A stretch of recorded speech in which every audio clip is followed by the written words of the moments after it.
त्याचबरोबर विचारधन या पुस्तिकेचं ते फ्रेम घ्या, फ्रेम द्या ते. हे सर्व देऊन या ठिकाणी आंधळे साहेबांचं या ठिकाणी स्वागत करण्यात येत आहे. मी आलेल्या सर्व मान्यवरांचं परत एकदा दैनिक मराठवाडा साथीच्या वतीने हार्दिक हार्दिक स्वागत करतो. सुस्वागतम सुस्वागतम सुस्वागतम.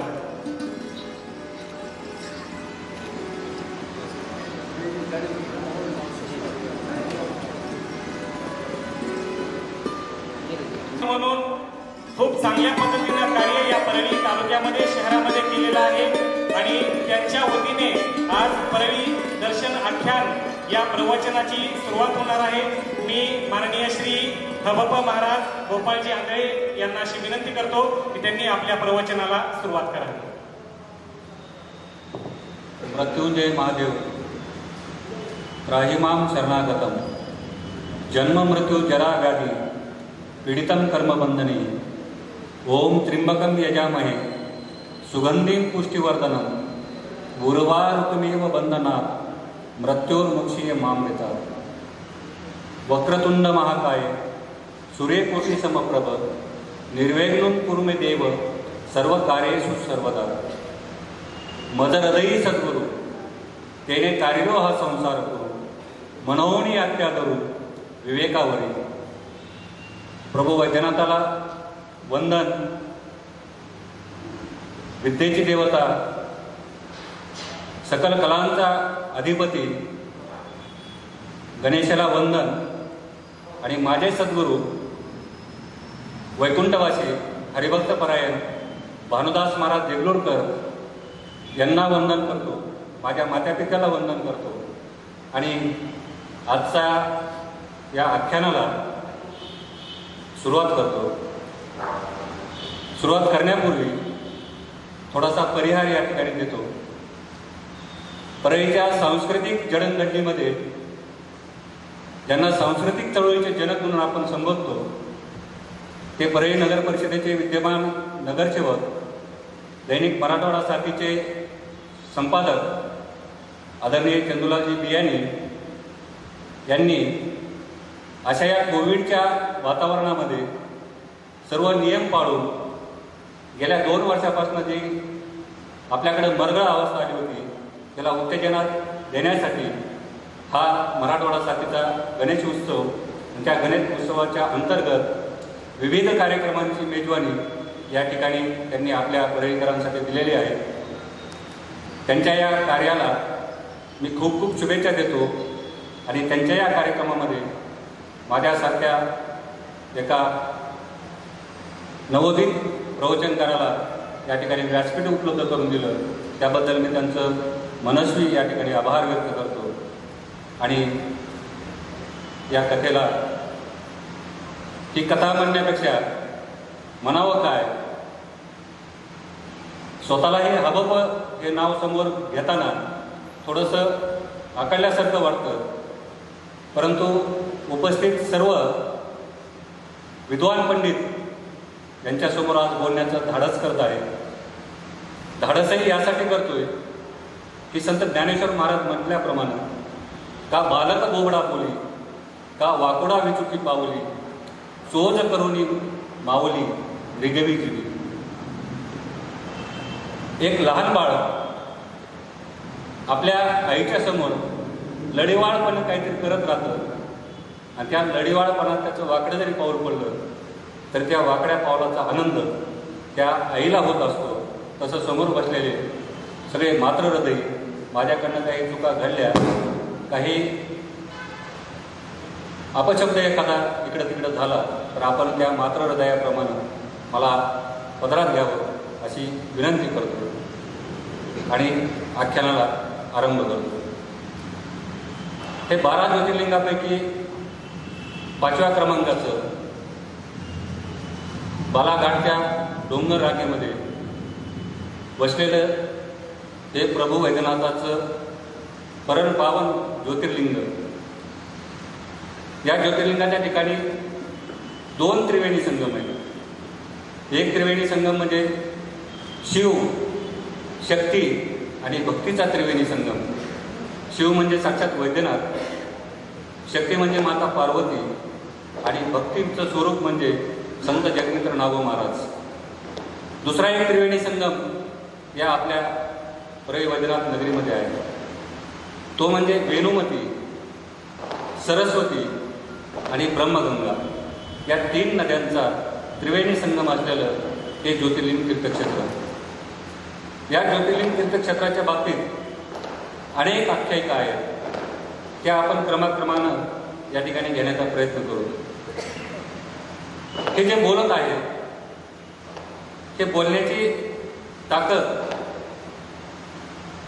ज्या ग्रंथातून आली, असं म्हटलं जातं की 4 वेद, 6 शास्त्र, 18 पुराण, स्मृती आणि अनेक खंड हे महर्षी व्यासांनीच शिवल्याशिवाय आध्यात्मिक क्षेत्रामध्ये कुठलेही साहित्य निर्मिती झालेले आहे.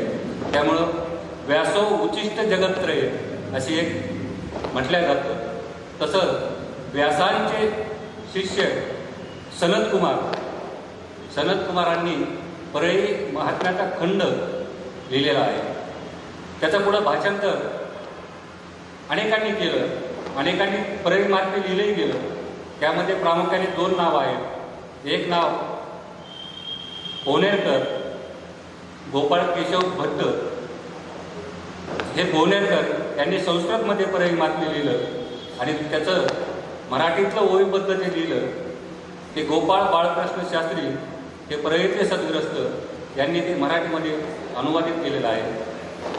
त्याचबरोबर वैद्यनाथ महाविद्यालयाच्या प्राचार्या सुलभाताई देशपांडे यांनी एक कथा स्वरूपामध्ये, पुस्तक स्वरूपामध्ये एक परळी महात्म्याची कथा आपल्यासाठी उपलब्ध करून दिलेली आहे.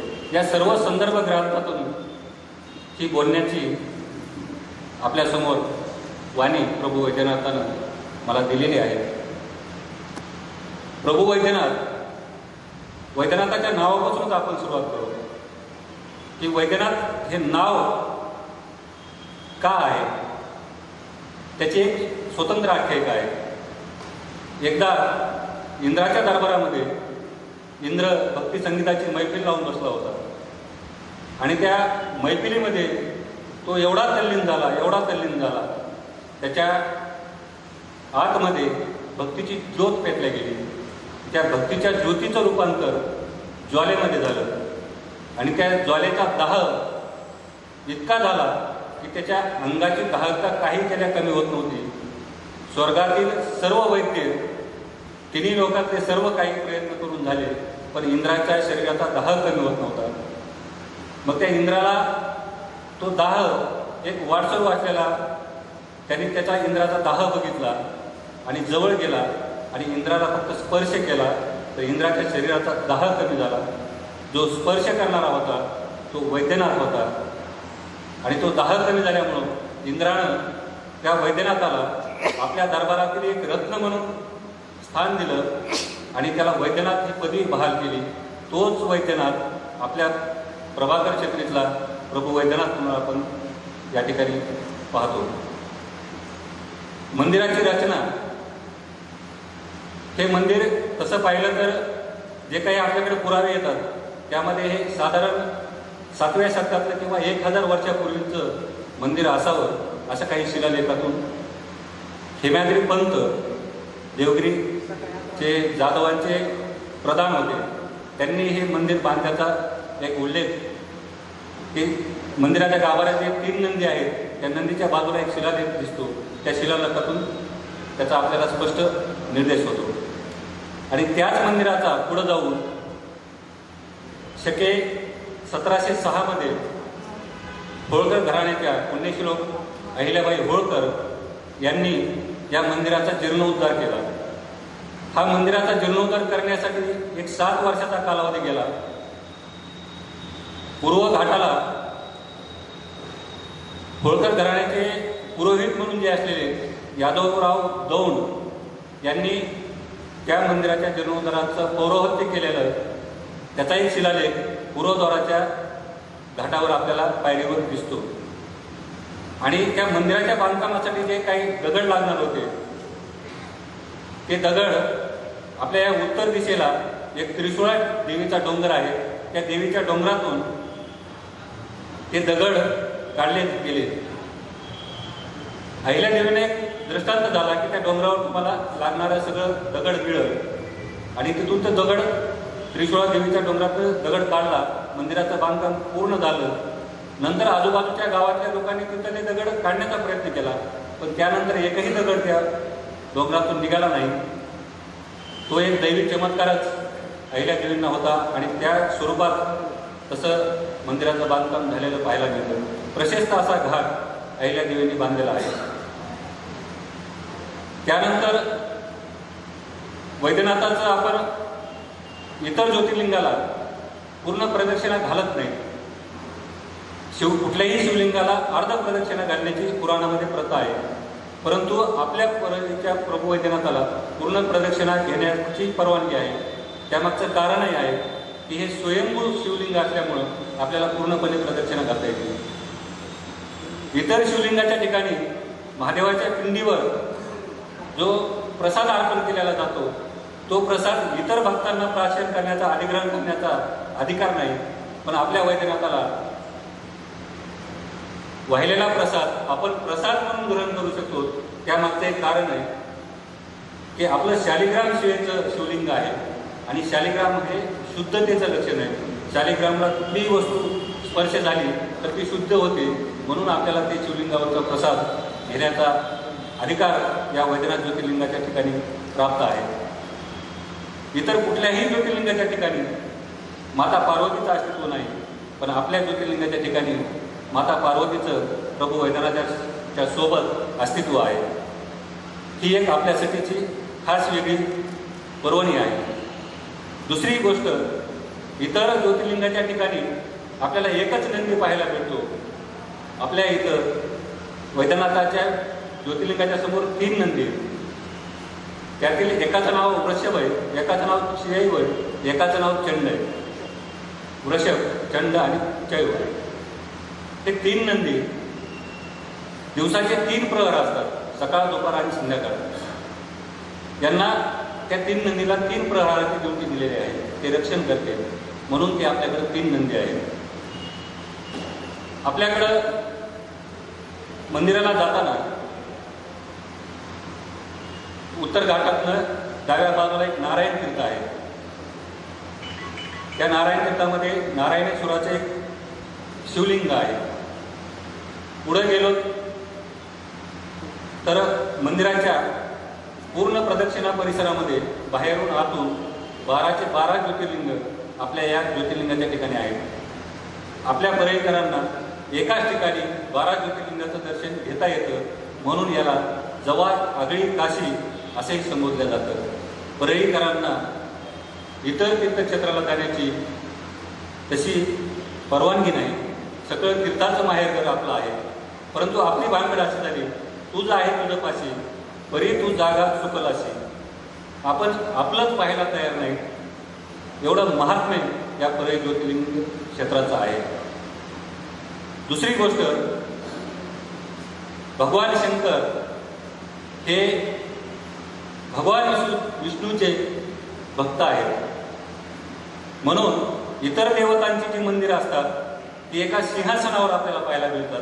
कुठल्याही देवाचं मंदिर त्याला एकतर असा कठडा असतो, त्या कठड्याच्या वर मूर्ती ठेवलेली असते, किंवा त्या चौकटीच्या वर एक आसन असतं, त्या आसनावर कुठलीही मूर्ती असते.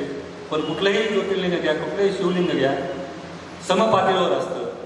त्यामागचं कारण आहे की आपण ज्यावेळेस शिवलिंगाचं दर्शन करतो तर आपलंही दर्शन शिवलिंग घेत असतो, कारण आपण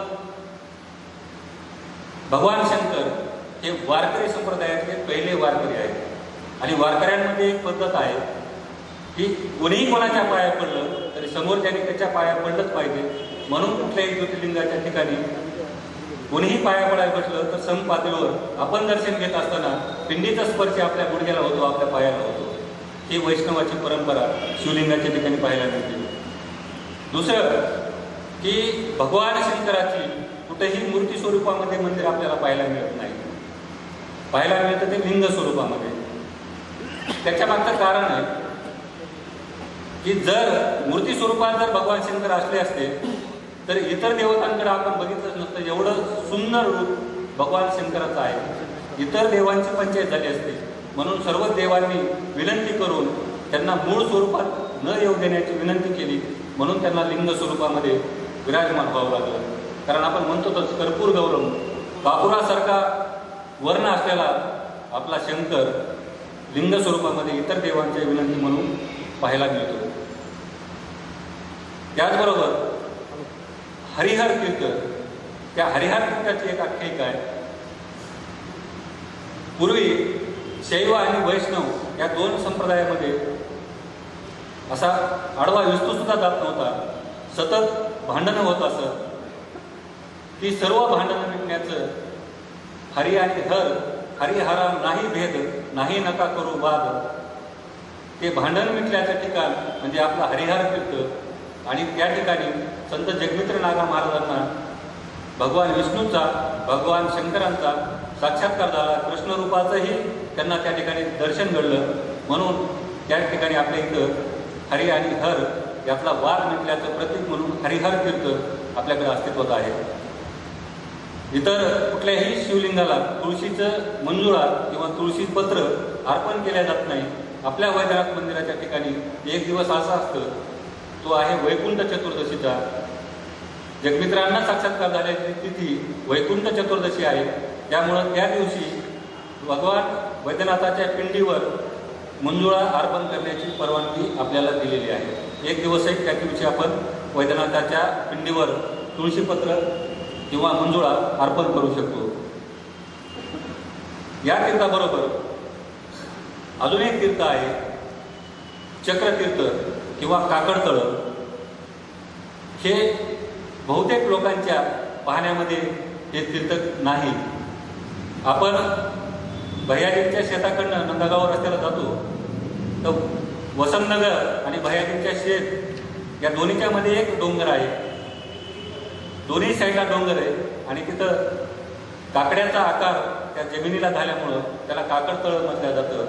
तिथं चक्रतीर्थ आहे. त्या चक्रतीर्थाची आख्यायिका अशी आहे परळी महात्म्यामध्ये.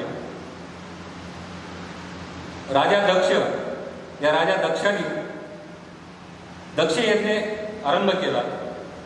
सर्व स्वर्गातील देवांना त्या यज्ञाचं निमंत्रण दिलं.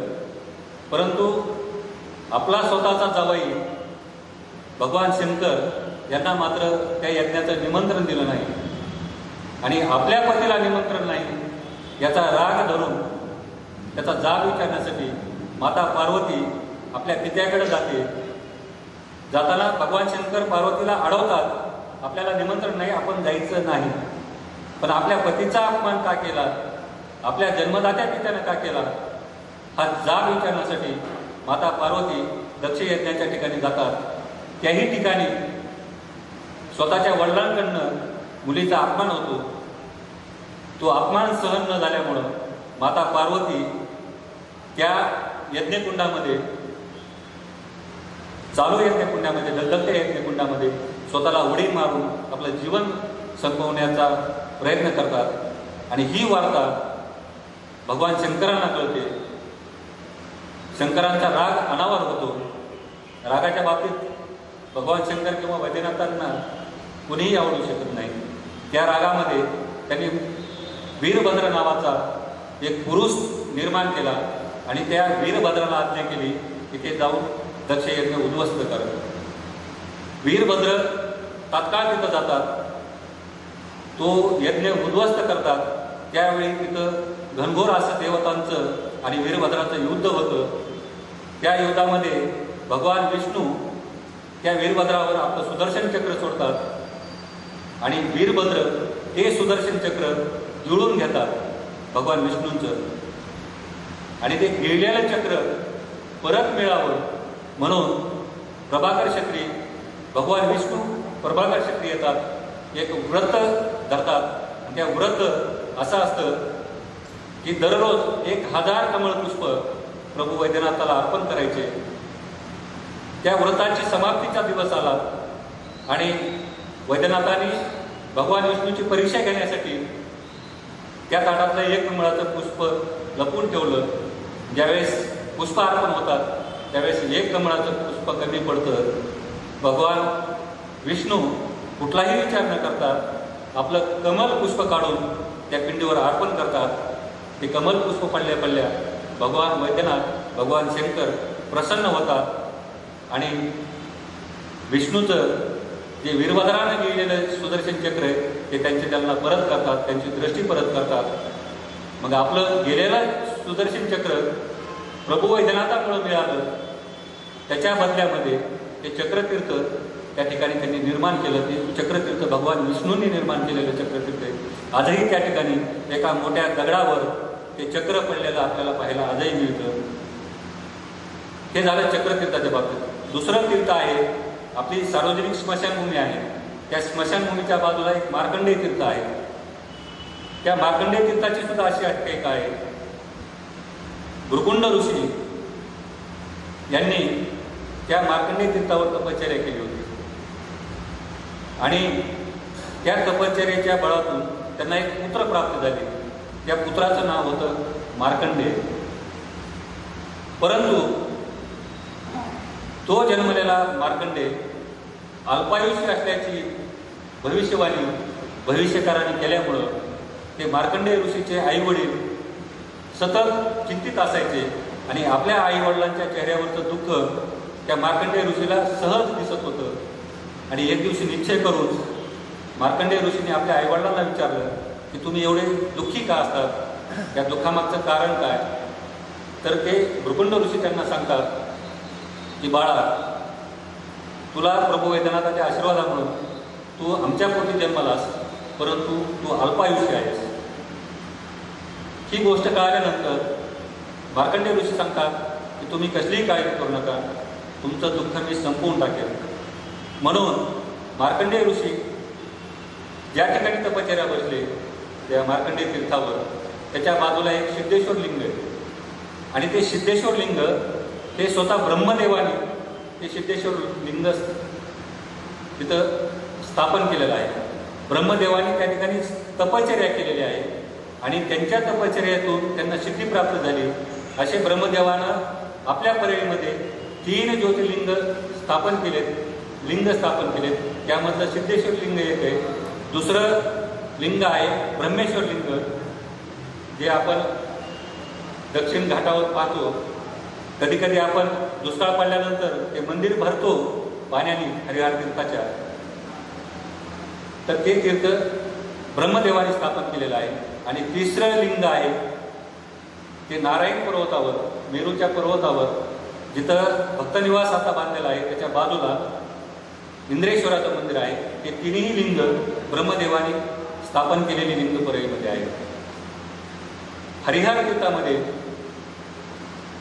मार्कंडेय ऋषींच्या त्या सिद्धेश्वर लिंगापाशी मार्कंडेय ऋषी तपश्चर्याला बसले आणि घोर तपश्चर्या केल्यानंतर भगवान वैद्यनाथ आणि मार्कंडेय ऋषीचं जे 16 वर्षाचं आयुष्य होतं ते 16 कल्पाचं आयुष्य त्यांनी मार्कंडेय ऋषीला दिलं आणि मार्कंडेय ऋषी 16 कल्प जगले, ज्याचा उल्लेख ज्ञानेश्वरीमध्ये सुद्धा आलेला आहे.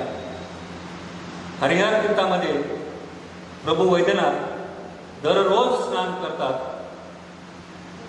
स्नान करून मंदिरामध्ये विराजमान होतात.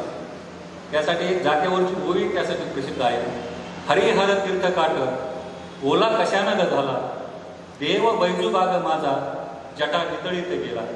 हरिहर तीर्थातून स्नान करून आपल्या जटा नितळत पूर्ण ते घाट ओला होत असा संदर्भ त्या मंदिराच्या तीर्थाचा आहे. असं हे परमपवित्र तीर्थस्थळ. या ज्योतिर्लिंग तीर्थक्षेत्री 108 तीर्थ आहेत. परंतु कालाच्या ओघामध्ये काही भूमिगत झाले, काही नष्ट झाले, काही ठिकाणी अतिक्रमण झाले. त्याचबरोबर दुसरं एक तीर्थ आहे आपल्याकडे सध्या अस्तित्वात असलेलं, ते अमृतकुपी तीर्थ. त्या अमृतकुपी तीर्थाची एक आख्यायिका आहे. तेच गणपती, दक्षिणमुखी गणपतीच्या समोर एक तीर्थ आहे, जिथं आपण नगरपालिकेचे सार्वजनिक टँकर तिथं पाणी भरतो आपण. ते अमृतकुपी तीर्थ आहे. त्या अमृतकुपी तीर्थाची एक आख्यायिका आहे. एक वेळ परळी तीर्थक्षेत्रातील शतवैखानस ऋषी, शतवैखानस ऋषीची एक थोडक्यात कहाणी सांगतो. शतवैखानस ऋषी म्हणजे ब्रह्मदेवाचे पुत्र आणि शतवैखानस ऋषीचे वंशज म्हणजे आपल्या समोर बसलेले बाजीराव भैया धर्माधिकारी. हे ब्रह्मकुळातले घराणं आहे. थोरले बाजीराव आणि धाकटे बाजीराव हे सारस्वतामध्ये एक सारस्वत आहे. त्यांच्याकडे ते वेदविद्येची विद्यापीठ होतं त्या काळामध्ये. सारस्वतांनी तिथं शिक्षण घेतलेलं आहे. असं ते परंपरा लाभलेलं धर्माधिकाऱ्यांचं घर आहे. आणि त्यातील शतवैखानस ऋषी आपल्या सहकाऱ्यांना घेऊन तीर्थयात्रेला बाहेर गेले. यात्रा करत असताना यमुनेच्या तीरावर जिथं कालिया मर्दन लागतं त्या डोहामध्ये आपल्या इथल्या ब्राह्मणांनी आंघोळ केली. त्या आंघोळ केल्यामुळं तिथल्या विषाची बाधा त्या ब्राह्मणांना झाली आणि मरण यातना सुरू झाल्या. मग तिथून तडफडत ते सगळे ब्रह्मवृंद अमृतकुपी तीर्थापाशी आले. त्यांच्या बायका प्रभू वैद्यनाथाची करुणा भाकू लागल्या, विनंती करू लागल्या. त्या विनंतीवरून प्रभू वैद्यनाथ विष्णू रूपानं विष्णू त्या अमृतकुपीतून अमृत कलश घेऊन प्रकट झाले. ते म्हणजे गोपीनाथ. त्याला पुढं झुळे गोपीनाथ आपण समजतो. ते गोपीनाथांचं प्रकट झालेलं तिथलं अमृततीर्थ. आणि तिथं त्या ब्राह्मणांच्या पत्नीच्या विनंतीवरून त्या अमृत कलशाचं अमृत त्या ब्राह्मणांच्या शरीरावर शिंपडलं आणि त्यांना संजीवनी प्राप्त केली. त्या निमित्तानं त्या ठिकाणी हे अमृतकुपी तीर्थ. सध्या अशा आख्यायिका खूप आहेत. 1 तासामध्ये संपणाऱ्या नाहीत. परंतु धावत्या युगामध्ये फक्त त्याचा दिशानिर्देश करून आपण आता शॉर्टमध्ये ते सांगण्याचा प्रयत्न करतो. सध्या गणेश उत्सव चालू आहे. या गणेश उत्सवाच्या निमित्तानं गणपतीच्या काही 2-3 आख्यायिका या शहरात आहेत त्या सांगण्याचा प्रयत्न करतो. जसं भारतभर वट सावित्रीचा सण साजरा केला जातो, पण ती वट सावित्रीची कथा कुठं झाली हे अनेक लोकांना माहीत नाही. तसंच गणपती ही देवता सर्वत्र पूजनीय आहे, सगळ्या देवतांमध्ये पूजनीय आहे. पण गणपतीच्या जन्माची कथा, गणपतीची जन्मभूमी परळी वैद्यनाथ आहे. त्याची आख्यायिका अशी आहे. एकदा ब्रह्मदेव क्रोधित असताना महाजृंभेशी त्यांचा संबंध आला, एका स्त्रीशी. आणि त्या मिलनातून एक अपत्य तयार झालं. ते अपत्य दिसायला एवढं मदनासारखं सुंदर होतं, चंद्रासारखा लाल वर्ण होता. त्यामुळं त्याचं नाव सिंदूर ठेवण्यात आलं. त्या सिंदूरला ब्रह्मदेवाने एक वरदान दिलेलं होतं की तू ज्याला कडकडून मिठी मारशील तो नष्ट होईल, तो मृत्यू पावेल. हे वरदान मिळाल्यामुळं सिंदुरानं एवढा उत्साह मांडला की चांगले लोक या प्रथेवर राहतात की नाही अशी परिस्थिती झाली. म्हणून सर्व देवतांनी ब्रह्मदेवाकडं विनंती केली की तुमच्या मुलाचा तुम्ही काहीतरी व्यवस्था करा.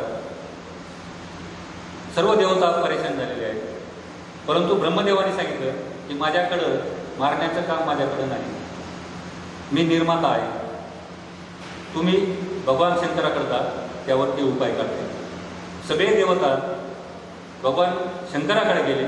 शंकरांनी त्या देवतांना आश्वासन दिलं की माता पार्वतीच्या उदरीमध्ये जो पुत्र जन्माला येणार आहे तो त्या सिंदूरचा नायनाट करत.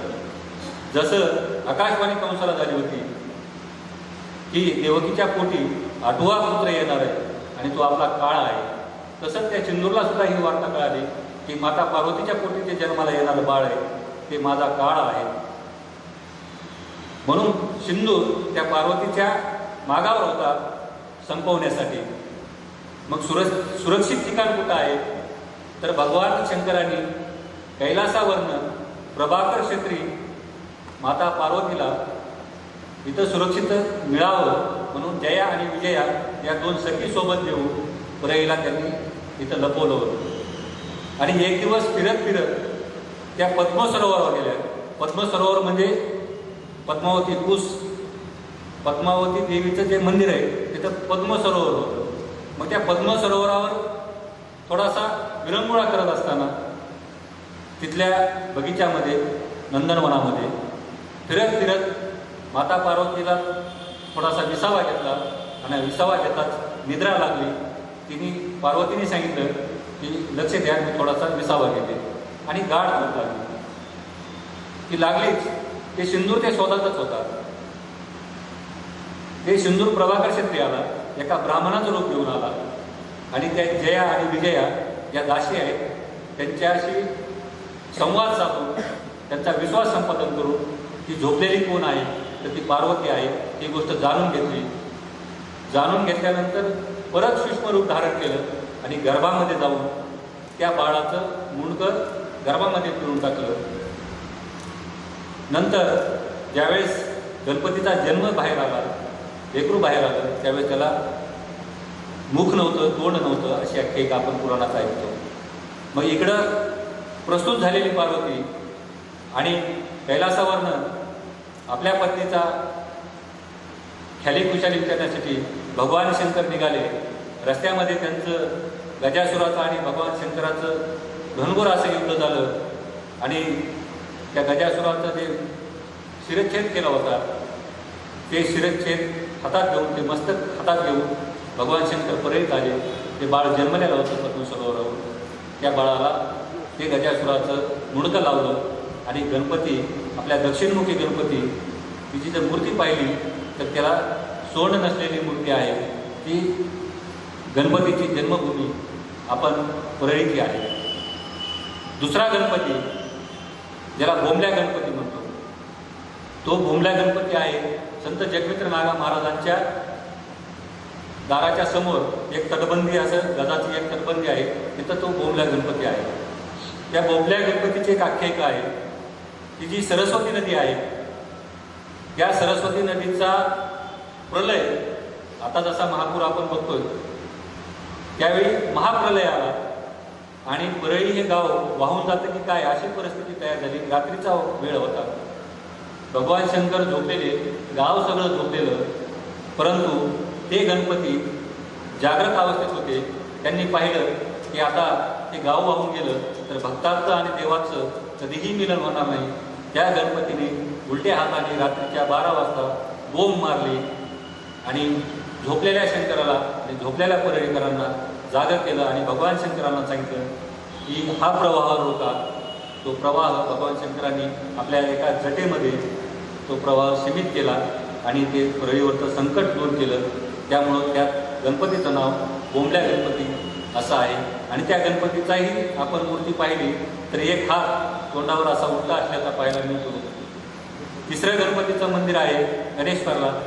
हे 3 प्राचीन गणपतीची मंदिरं आपल्याकडं आहेत. या गणेश उत्सवाच्या संबंधानं या विस्तृत 3 गणपतीची कहाणी सांगितली. आपल्या चेहऱ्यावर वेळ झाल्याचं लक्षात येत आहे. अजूनही ओझरता नेण्याचा प्रयत्न करतो. आपल्याकडं ह्या कथा विस्तृत सांगायचं म्हणलं तर एक सप्ताह आपला होईल. आपल्याकडं नाशिकसारखी 5 राम मंदिर आहेत जुनी. एक काळा राम मंदिर, सावळा राम मंदिर आणि गोरा राम मंदिर. त्याचबरोबर ढवळा आणि पवळा ही सुद्धा नाशिक नंतर 5 राम मंदिर असलेली आपली ही तीर्थक्षेत्र आहे. आंबेवशीमध्ये जुनं विठ्ठल रुक्मिणीचं मंदिर आहे, त्या खोदच्या पानपट्टीच्या बाजूला. ते सुद्धा ऐतिहासिक मंदिर आहे.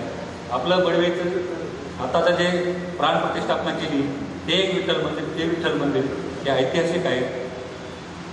दुसरं सरस्वती नदी, वेणुमती नदी, ब्रह्मगंगा नदी. आपल्याला बोर होत नसेल, आपल्या परवानगीनं ते सांगण्याचा प्रयत्न करतो. आपला आदेश पुढच्या कथा घ्यायच्या असतील तर घेतो किंवा नुसता नामनिर्देश करून कथा भाग पुढे घेतो. त्यातली परत एक ब्रह्मगंगा आपण घेऊ. त्याच शतवैकमानस ऋषीच्या घरामध्ये एक पद्मगर्भ नावाचा मुलगा, त्या मुलाचा विवाह विश्वामित्र ऋषीच्या कुळातील ब्रह्मगंगा नावाच्या मुलीशी झाला. ब्रह्मगंगाचे वडील फार श्रीमंत होते, घरची खूप श्रीमंती, आणि इकडं सासरी नांदायला आल्यानंतर हे कुलवान घर असलेलं पूर्वी सांगितल्याप्रमाणे शेतवैकानस ऋषीचं.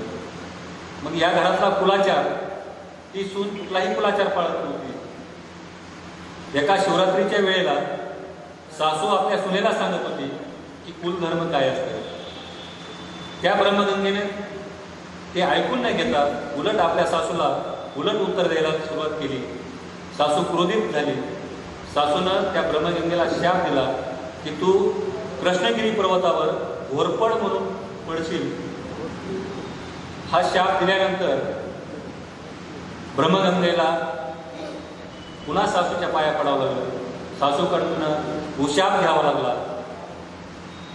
खूप खूप विनंती केल्यानंतर सासूनं उशाप दिला. त्यातून बाहेर पडण्याचा मार्गही सांगितला की ज्यावेळी भगवान विष्णू राहू दैत्याचा वध करतील आणि राहू दैत्यावर सोडलेलं सुदर्शन चक्र त्याचं तेज तुझ्या शरीरावर पडल, त्यावेळेस तू जलप्रवाह धारण करशील.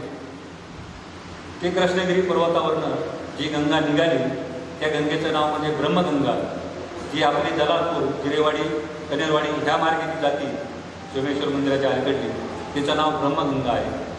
आणि त्यातही खास तुम्हाला सांगायचं झालं तर ब्रह्मगंगेच्या पलीकडची गावं आणि वेणुमतीच्या पलीकडची गावं म्हणजे मलकापूर, मरळवाडी, मांडवा, इकडची कनेरवाडी जे गाव ह्या नदीची, या नदीच्या पलीकडची आपण स्त्री आजही पाहत असेल तर घरच्या महिला आपल्या माहेरचं कौतुक करायला दिसतात. आणि ह्या वेणुमतीच्या पलीकडच्या ज्या महिला आहेत त्या आपल्या नवऱ्याचं कौतुक करतात. त्या दोन नदीमधला फरक आहे. इकडं पतीचं कौतुक करतात तर इकडं माहेरच्या आईवडिलांचं कौतुक करतात. त्या ब्रह्मगंगेचा वेणुमतीची कथा तशीच आहे, पण ह्या कथा फार विस्तृत आहेत. आपण परत कधी योग घडला तर ते घेऊ. त्याचबरोबर आता फक्त ढोबळ मानाने फक्त कथा सांगतो. झुरळे गोपीनाथ, मी सांगितल्याप्रमाणे त्या ब्राह्मणांना उठवण्यासाठी अमृतकूप घेऊन आले. त्याची दुसरी आख्यायिका आहे की भस्मासूर नावाचा दैत्य, ते दैत्य फार भारी असतात. त्यांनी महादेवालाच प्रसन्न केलं तपश्चर्या करून, महादेवाकडनंच वरदान घेतलं. आणि वरदान मिळाल्यानंतर पार्वतीच्या अभिलाषा त्याच्या मनात आली. त्याला वरदान असं मिळालेलं होतं, तो भस्मासूर ज्याच्या डोक्यावर हात ठेवेल ती व्यक्ती भस्म होणार. तो एवढा उन्मत्त झाला आणि भगवान शंकरालाच म्हणायला लागला की पार्वतीसोबत मला विवाह करायचा. भगवान शंकर पळत सुटले आणि भगवान शंकर जिथं लपून बसले ते गोपीनाथाचं मंदिर, तिथं विनंती केली की मला या संकटातून सोडवा. त्यावेळेस विष्णूंनी ते गोपीनाथ रूप धारण केल्यानं मोहिनीचं रूप धारण केलं आणि ते मोहिनीचं रूप बघून ते भस्मासूर मोहित झाला आणि तिला स्वतःची पत्नी हो अशी अभिलाषा करू लागला. तर त्या अप्सरेनं भस्मासुराला सांगितलं, एक आट आहे, मी नर्तिका आहे, मी जसं नाचल तसं तुला नाचावं लागल. माझ्यासोबत जसं हरवशील त्या नाचण्यामध्ये तर मी तुझ्यासोबत लग्न करेन. त्या मोहिनीनं त्या भस्मासुराला नाचवत नाचवत नाचवत शेळगाव नगरीमध्ये तिथपर्यंत नेलं आणि असे हावभाव करत करत त्या मोहिनीनं स्वतःचा हात डोक्यावर ठेवला.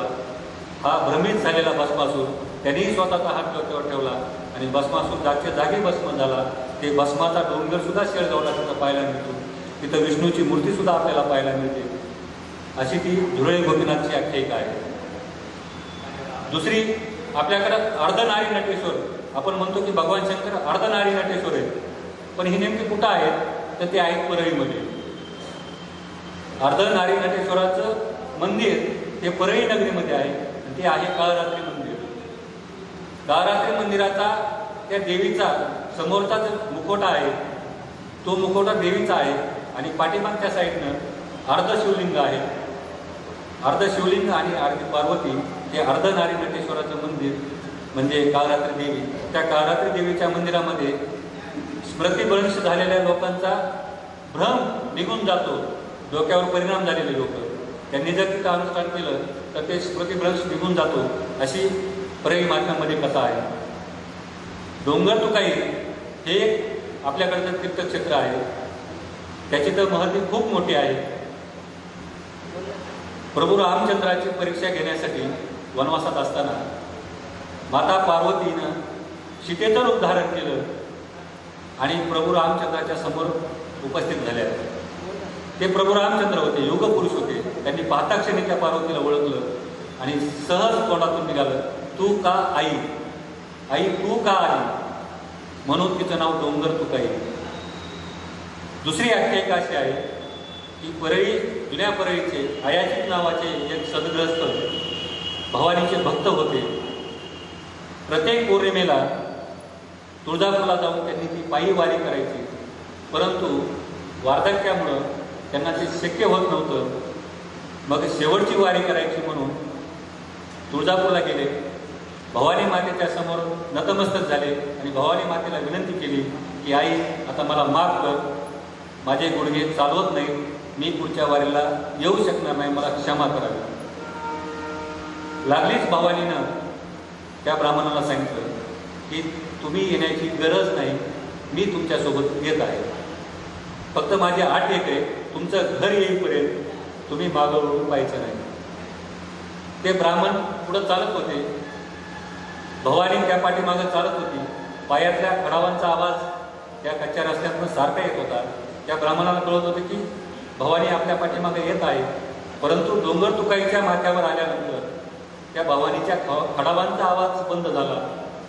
आवाज का बंद झाला म्हणून ब्राह्मणानं पाठीमागं पाहिलं आणि ती भवानी तिथंच मूर्ती स्वरूपात राहिली. तीच म्हणजे अंबा आरोग्य भवानी. आणि ते वापस पाहिलं नसतं तर त्या आयाच्या घरी भवानी माता आल्या असत्या, म्हणून त्या तिथं विराजमान आहे. त्याच अंबा आरोग्य भवानीच्या ठिकाणी दत्त महाराजांचे दुसरे अवतार गाणगापूरचे नरसिंह स्वामी सरस्वती स्वामी महाराज यांनी 1 वर्ष डोंगर तुकाईच्या तळघरामध्ये अनुष्ठान केलेलं आहे.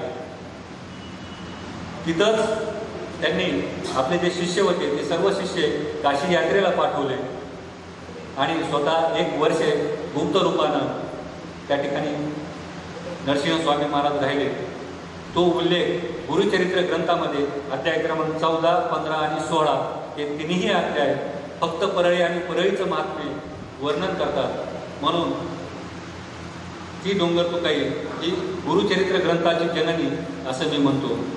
कारण परळीचे एक शिष्य स्वामी महाराजांकडे गेले होते आणि ते आपल्या गुरुची निंदा करू लागले की माझे गुरु माझ्याकडनं नुसतं काम करून घेतात, काही शिकवत नाहीत, कुठलं की सकाळी पाणी आणायला लावतात, भाकरी कापायला लावतात, भिक्षा आणायला लावतात, अशी गुरुनिंदा करू लागली. आणि ती गुरुनिंदा ऐकल्यानंतर गुरुचरित्र ग्रंथाचा उपदेश नरसिंह स्वामी महाराजांनी आपल्या इथल्या शिष्यासाठी केलेला तो उपदेश आहे, त्याचं गुरुचरित्र आपण म्हणतो. अशा आख्यायिका पुढं आपण जेव्हा योग येईल त्यावेळी पाहू. वेणुमती, सरस्वती, धर्मापुरी, पूस, सोमेश्वर, मल्लिकार्जुन, सोमेश्वर, नागनाथ, तपोन अशा खूप आख्यायिका आहेत. जसा जसा योग येईल आपण परळीत आहोत. आपण अधूनमधून भेटत राहू आणि यापुढं आपल्या या ज्योतिर्लिंगाचं जी सिद्धी आहे त्याला प्रसिद्धी देण्याची जबाबदारी आपल्या सगळ्यांचीच आहे. आपण प्रभू वैद्यनाथांचे भाविक म्हणून, भक्त म्हणून त्या सिद्ध असलेल्या ज्योतिर्लिंगाला प्रसिद्ध करण्याचा वसा आणि ती शपथ या निमित्तानं घेऊन इथं थांबतो. प्रभू वैद्यनाथ भगवान की जय.